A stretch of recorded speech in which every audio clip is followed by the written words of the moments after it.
यानी संसार की परंपरा से उस व्यक्ति को जिसके संतान नहीं है वह सबसे मनहूस माना जाता था, और भगवान के अध्यात्म ज्ञान के आधार से वो परिवार, वो दंपति, वो पति पत्नी एक नंबर के हंस और पुण्यात्मा होते हैं। पुण्यात्मा का मतलब है कि उनका फाइनल मैच होता है जय सतगुरु मिल जाता है। वो उनका कहीं किसी से अब लेन देन नहीं रहा, ना पुत्र का ना पुत्री का संस्कार शेष है। और यदि उनको सतगुरु मिल जाए, भक्ति ठीक कर ले, उनका बेड़ा पार तुरंत हो जाए उसी जीवन में। अब ये ना समझना कि जिनका संतान है वो पुण्यकर्मी नहीं है, नहीं। जिनको सतगुरु मिल गए,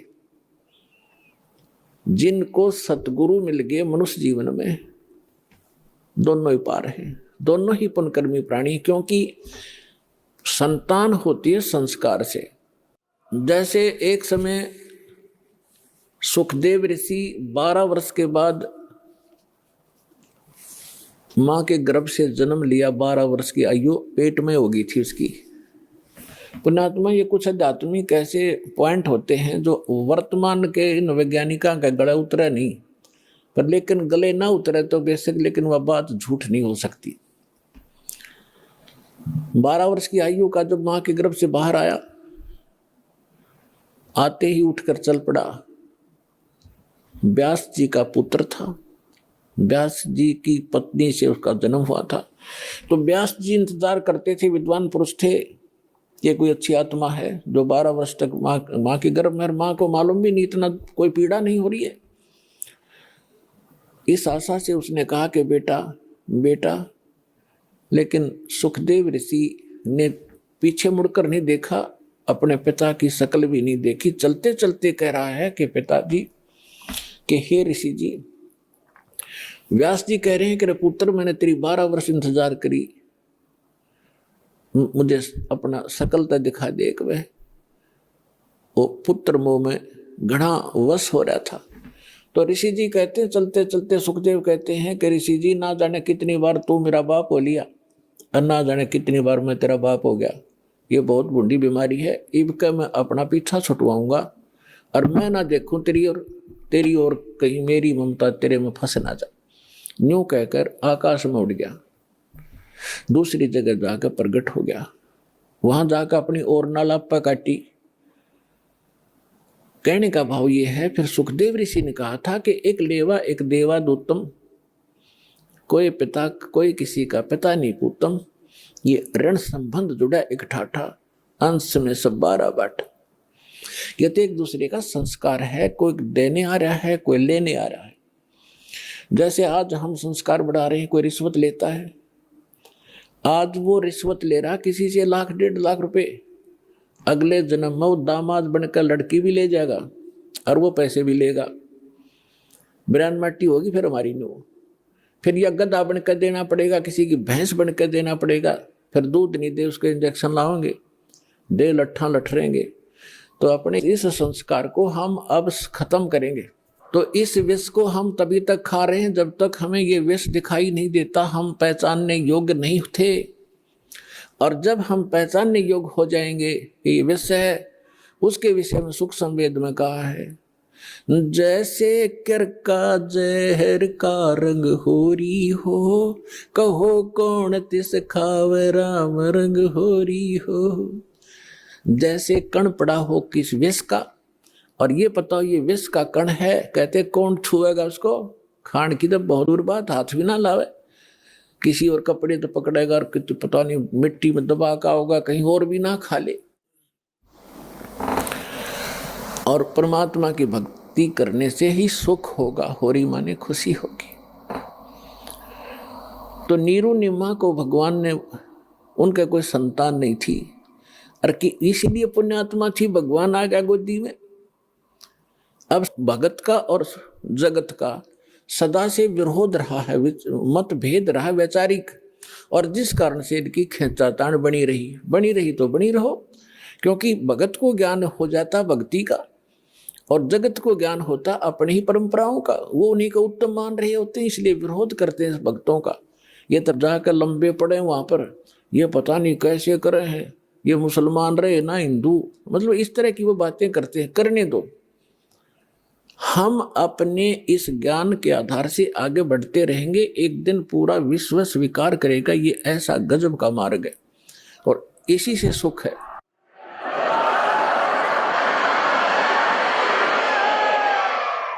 पुण्यात्माओं, ये भक्ति युग आ गया। अभी तक हमने बतेरी बकवाद कर ली। एक बार दास गोवा के अंदर गया हुआ था। गोवा एक स्टेट है समुद्र के किनारे। वहां दूसरे देश को हम विकसित देश मानते हैं, इस इंग्लैंड, इटली और अमेरिका के।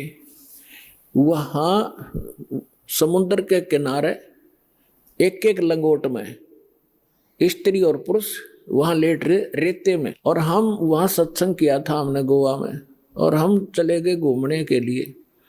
तो उनको देख रहे और वो भी अच्छे ना लगे, पड़े भी वह बेटी के बाप। तो वहां बता रहे थे कि ये क्या कहते हैं, क्यों हो हमें यहाँ आकर शांति मिलती है। और ये बड़े वहां सेठ हैं, बड़ी बड़ी कोठियां, इनकी कार है बड़ी बड़ी। कलम देखो इनकी शांति। तो उस रेत में तो कोठी सर में मारोगे जहाँ अशांति है, क्या करोगे? और कट्ठी और कारों की आग अंगारे इकट्ठे कर रहे हैं और उसको विकास मानते हैं और उसको अपना बड़ी महिमा मानते हैं, और शांति मिल रेत में। तो आज से 50 वर्ष पीछे झांको, आपके दादे परदादे कैसे रहा करते थे? उस रेत में रहा करते थे, झोंपड़ियों में रहा करते थे, और कितना शांत जीवन जीते थे, कितना उनके चेहरे पर शांति और कितनी खुशी रहती थी। अंत में आपने उड़े टेकना पड़ेगा। यूं तो एक बबुड़िया सा उठ रहा थोड़े दिन का, और 2 वर्ष वर्षा ना हो, ये विज्ञान धरी की धराई रह जाएगी। ये कंप्यूटर पड़े पड़े जरेंगे सारे, और ये जहाज इनमें कोई बैठनिया नहीं पाएगा। भगवान को प्रसन्न करना पड़ेगा इस संसार के अंदर। कुछ दिन सुख से जीना चाहते हो, और परमात्मा प्रसन्न हो गए, सारे ठाठ कर दे, समय पर वर्षा होने लग जाएगी, सब दुख दूर हो जाएंगे, प्राकृतिक आपदाएं टल जाएंगी, भक्ति करेंगे। ये भक्ति युग है, और भगत के लिए बकवाद नहीं चलेंगी। बकवाद करके भक्ति नहीं हो सकती।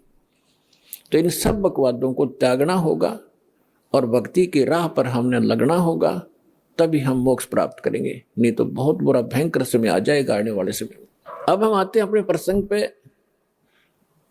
कि नीरू नीमा 62 वर्ष के हो गए थे, संतान नहीं थी। अब समाज की दृष्टि से तो बहुत मनहूस थे, लेकिन अध्यात्म मार्ग से वो 1 नंबर की आत्मा थी। उसका प्रमाण भी आपके समक्ष है। जिनकी गोदी में भगवान खेले, वो समर्थ शक्ति जिनको भटक रहे हैं, हम खोजने के लिए जंगलों में बैठ के शरीर खत्म कर दिया हमने तपा तपा करके, लेकिन रास्ता ठीक ना होने से वो कहते ना गणत जांडी काटने का आड़ी तरीका था ही हमारा।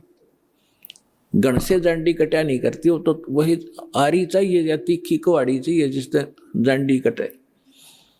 तो हम लकड़ी के गणते जांडी काटा थे, यानी वह विधि परमात्मा पाने की ठीक नहीं थी, और उसके लिए हम भटक रहे थे।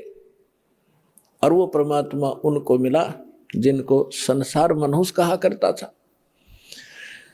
अब समय जैसे तैसे वो व्यतीत कर लेते हैं स्वयं, तो जिनका संतान नहीं, लेकिन ये संसारिक व्यक्ति अपनी सोच से जब भी उनसे मिलते हैं कोई ना कोई इंजेक्शन लगा ही देते हैं कि एक संतान तो चाहिए थी, एक बालक तो चाहिए था घर में। तो कुछ भूल पड़े तो काल पड़न देता ना, किसी न किसी को भेज के उनका इंजेक्शन लगा दे। उससे पहले दिन उस नीमा का कोई रिलेटिव, कोई बहन आई थी, और उसने भी सारी रात यह चर्चा रखी, ये भगवान देखिए बलका बिना तो घर सुनना सुनना लगे है, बच्चों बिना बता के जीवन है। अब उस माई का फिर वो इंजेक्शन लाएगी, वह चली गई, सारी रात रोई। सुबह वो क्या करते थे, नीरू और नीमा का गंगा में स्नान कराना बंद कर दिया था, क्योंकि मुसलमानों को हिंदू गंगा में गंगा घाट पर पड़ने नहीं देते थे। तो तो वो वहां स्नान ना करके लहर तारा तालाब में उसी गंगा के जल में प्रतिदिन स्नान करने जाया करते थे। उस दिन भी वो जा रही थी। नीमा रो रही थी क्योंकि इंजेक्शन ताजे ताजे लगे थे और रो रही बुरी तरह आंसू डाल रही थी कि हे भगवान शंकर, आपके घर में क्या बच्चों की कमी होगी भगवान, अपनी दासी को एक खिलौना दे देते, जग में मेरा भी गुजारा हो जाता, मुंह ऊपर न उठा कर मैं भी चल सकती। यूं कह के बहुत बुरी तरह रो रही थी। नीरू ने कहा, नीमा यदि हमारे भाग्य में होता तो भगवान पहले ही दे देता। आप रो मत, रो रो के आंखें और खराब कर लेगी। बुढ़ापे में कोई हाथ पकड़ने वाला नहीं है और आंखें तेरी रो रो कर नष्ट हो जाएंगी। तो मेरी बात मान, तो रो मत, सब्र कर। तो जैसे तैसे वो अपने बतलाते हुए नहर तारा तालाब पर पहुंच गए। अष्टानंद वहां से जा चुका था। पहले नीमा ने स्नान किया, स्नान करके उस तालाब से बाहर आ गई। फिर नीरू स्नान करने के लिए प्रवेश किया। नीरू ने अब नीमा ने फिर जो वस्त्र बांध कर वो स्नान किया था उसको धोने के लिए पुनः किनारे पर गई। पति नहा रहा था। से जून का महीना, गर्मी का मौसम था। तो नीमा ने क्या देखा कि एक कमल के फूल पर कोई वस्तु हिल रही है, पैर हिला रही। परमात्मा बालक शिशु रूप धारण करके और कमल के फूल पर विराजमान हुए और एक पैर को हिला रहे थे, एक पैर को हाथ में पकड़े हुए थे। नीमा ने सोचा, आइडिया सा लगाया कि कहीं सर्प ना हो। फिर ध्यान से देखा कि सर्प नहीं, ये तो बालक है। उसने अपने पति से कहा कि देखना जी, कमल के फूल पर बालक है, इसको उठाना जरा। अब नीरू नहा रहा था। अब उसने सोचा कि अब मेंटल होली, इसका मानसिक संतुलन बिगड़ गया इन बालकों की चिंता कर करके। अब इसने जल में भी बालक दिखाई देने लगे। नाता नाता कहता है कि नीमा, कुछ सब्र कर, कुछ संतोष कर, विश्वास कर भगवान पर। ये क्या रट लगा रखी है तेने बालक बालक वाली। तुझे अब जल में भी बच्चे दिखाई देने लगे, तू मान जा मेरी बात। नीमा फिर कहते, देखो जी, मैं सच कह रही हूं। अब उसने एक विशेष कसक के साथ कहा, जिधर संकेत हाथ का करे थी उधर नजर गई स्नान करते करते नीरू की। उसे उससे थोड़ी दूरी पर था। उसने देखा सचमुच ही तो बालक है। कमल के फूल समेत तोड़कर अपनी पत्नी को थमा दिया। अपने आत्मा, जिस परमात्मा के लिए हम भटक रहे, जिसकी चर्चा करने से भी रोम रोम करना जाते हैं, और वो परमात्मा उस माई की गोदी में है, उसको कैसा सुख हुआ होगा, उसको कैसा महसूस हुआ होगा, उसका वर्णन किसी शब्दों में नहीं किया जा सकता। अब आपको आदरणीय गरीबदास साहिब जी के द्वारा परमात्मा की महिमा की वाणी जो प्रकट हुई थी 12वें पंथ में, उसके आधार से आपको सुनाएंगे। जैसे तुलसीदास जी ने लाखों वर्ष पहले घटी घटना रामायण की, भगवान श्री राम और उनकी जो लीला थी, तो लगभग लाखों वर्षों के बाद उन्होंने दोबारा लिख दी चौपाइयों के माध्यम से। और बिल्कुल सत्य है, क्योंकि एक दिव्य दृष्टि प्रदान होती है भगवान की तरफ से प्राणी को। उसके आधार से वो पहले हो रही घटना चलचित्र की तरह देख सकता है। प्रत्येक प्राणी के अंतःकरण में ये सब के अंदर डिपॉजिट है, जितनी भी घटना घट रही इस ब्रह्मांड के अंदर। लेकिन वही देख सकता है जिसका इंटरनेट कनेक्शन फिट हो जाए और चले, वही देख सकता है। दिव्य दृष्टि की भी क्षमता होती है। जैसे एक दूरदर्शी होती है 1 किलोमीटर तक देख सकती है, और एक दूरदर्शी होती है ऊपर के ग्रहों तक को देख लेती है। तो इसी प्रकार जो तुलसीदास जी की दिव्य दृष्टि यानी दूरदर्शी थी, दूरबीन थी, वो थोड़ी क्षमता की थी। आदरणीय गरीबदास साहिब जी को परमात्मा पूर्ण ब्रह्म मिले थे, उनको जो दिव्य दृष्टि दी थी वो फुल रेंज की थी। उसने बहुत आगे और पहले की और भविष्य की सब जानकारी गरीबदास साहिब जी ने दी। और 600 वर्ष पहले परमात्मा जो आए थे, जो जो उनकी वार्ता हुई थी, वो अपनी लैंग्वेज में यथार्थ घटना चित्रार्थ की वो सुनिएगा। 84 बंधन कटे कीनी कल्प कबीरे, भवन चतुर्दश लोक सब ये टूटे जम जंजीरे, अनंत कोट ब्रह्मांड में बंदी छोड़ कहाए, सो तो एक कबीर है जननी जने नवाए। परमात्मा स्वयं भी कहा मालिक ना करके, मात पिता मेरे कछु नाही, ना मेरे घर दासी, जुल्हे का सुत आण कहाया, जगत करे मेरी हासी। ना मेरा जन्म न गर्भ बसेरा, मन बालक बन दिखलाया, काशी नगर जल कमल के ऊपर, तहां जुलाहे न पाया। और यही परमात्मा से परिचित वो पुण्यात्मा गरीबदास साहिब जी बता रहे हैं, अनंत कोट ब्रह्मांड में बंदी छोड़ कहाए, सो तो एक कबीर है जननी जने नवाए। गरीबदास जी कहते हैं ये बंदी छोड़ है। यजुर्वेद अध्याय नंबर 5 के और मंत्र नंबर 32 में लिखा है, कबीर अंगारी असी बंभारी असी, रत धामा असी। रत धाम माने सतलोक का मालिक, और बंभारी माने बंधनों का शत्रु, बंधनों का नाश करने वाला बंदी छोड़। अंगारी माने पापों का नाशक, पापों का शत्रु। ये कबीर परमात्मा है और वो सतलोक का मालिक है। तो यहाँ स्वयं परमात्मा भी कहते हैं, बंदी छोड़ हमारा नामम, अजर अमर है अस्थिर ठामम, अमर करूं सतलोक पठाऊं, तात बंदी छोड़ कहूं। यहाँ गरीबदास जी भी कह रहे हैं, अंत कोट ब्रह्मंड में बंदी छोड़ कहाए, सो तो एक कबीर है जननी जने नवाए। शब्द स्वरूपी साहेब धनी, शब्द से अंध सब माही, बाहर भीतर रम रहा जहां तहां सब ठाई, जल थल पृथ्वी गगन में बाहर भीतर एक, पूर्ण ब्रह्म कबीर हैं ये अवगत पुरुष अलेख। सेवक होकर उतरे इस पृथ्वी के माही, जीव उदाहरण जगत गुरु, बार बार बलि जाही। अब वो महापुरुष गरीबदास साहिब जी जिनको भगवान मिले थे, सचखंड लेकर गए थे, फिर वापस छोड़ा था।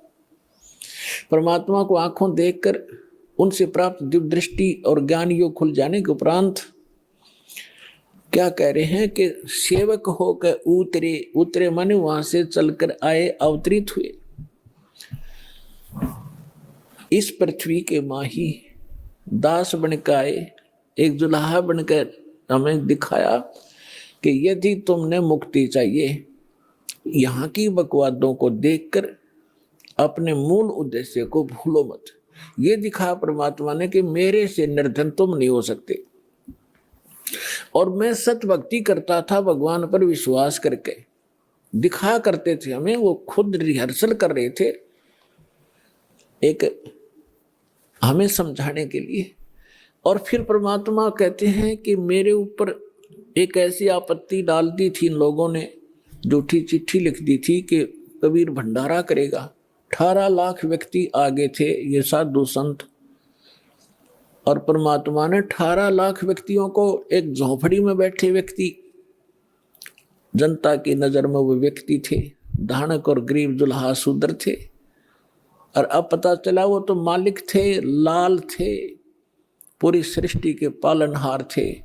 18 लाख व्यक्तियों को 3 दिन तक मोहन भोजन खिला दिए, 36 व्यंजन खिलाए, लाडू, कचौड़ी, सेब, संतरे, काजू, किशमिश, जो भी जिसने जो खाद्य पदार्थ थी, और दही बड़े।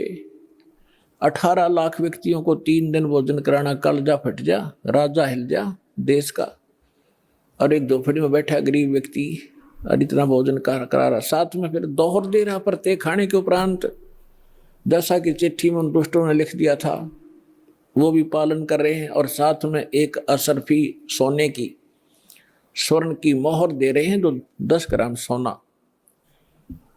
तो परमात्मा यही सिद्ध करना चाहते थे कि तुम यहां भक्ति करो केवल, और फिर मैं देखूंगा तुम्हारे सारे व्यवसाय को। देखो, माता पिता को बच्चों की सब चिंता रहती है कि अब इसको किस चीज की आवश्यकता है। गर्मी आती है तो गर्मियों के कपड़े, सर्दी आती है तो सर्दियों के कपड़े, समय पर भोजन व्यवस्था सारा कुछ करते हैं। तो आप उसके बालक बन गए इस दीक्षा के लेने के बाद, आपका पुनर्जन्म हुआ है इसी जीवन में। जिस दिन सतगुरु भेंटिया ता दिन लेख जान, बाकी समय गंवा दिया बिना गुरु के ज्ञान।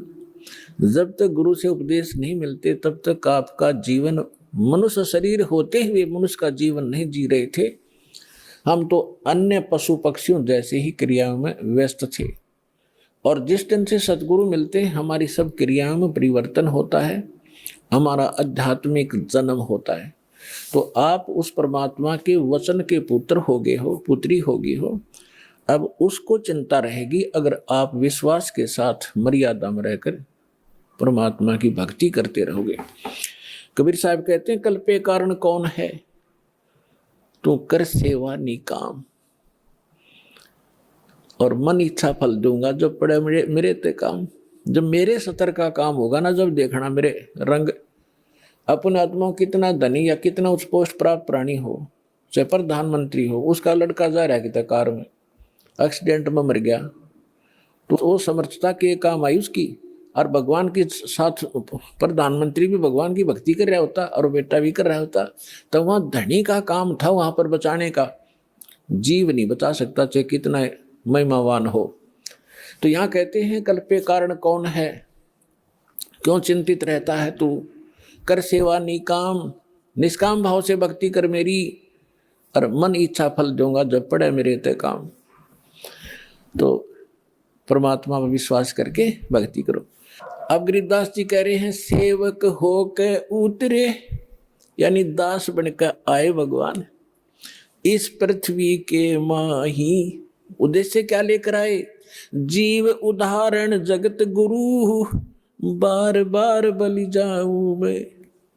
कि जीव उदाहरण के लिए वो जगत गुरु, सारी सृष्टि को सच्चा ज्ञान देने वाले, वो जगत गुरु। जगत गुरु इसका नाम होता है, ये नकली जगत गुरु का पता नहीं। जगत गुरु लिख रहे हैं, तत्वदर्शी लिखे, ये सब डुप्लीकेट हैं सारे के सारे। अज्ञानी प्राणी है जिनको कैख भी पता नहीं अध्यात्म मार्ग का। उन आत्माओं, देखो परमात्मा की दया बिना सच्चाई ना तो कही जा सकती और ना स्वीकार हो सकती। अब दास ने लगभग 10 वर्ष हो गए टीवी चैनल पे सबको ललकार दिया, सबको बता दिया तुम झूठे हो, तुम्हारा ज्ञान झूठा, तुम्हारा भगवान नकली और तुम्हारा ज्ञान गलत, तुम्हारी भक्ति गलत। और कोई नहीं चल सकता। एक शब्द कह के दिखा दो, कोई एक संत एक दूसरे के प्रति हंगामा मचा दे, क्योंकि वो झूठे को झूठा कहेगा। और यहाँ परमात्मा के ज्ञान के आधार से कहा जा रहा है, कोई सब बोल नहीं रहे, बोल रहे तो उनकी दूनी विद पिटे।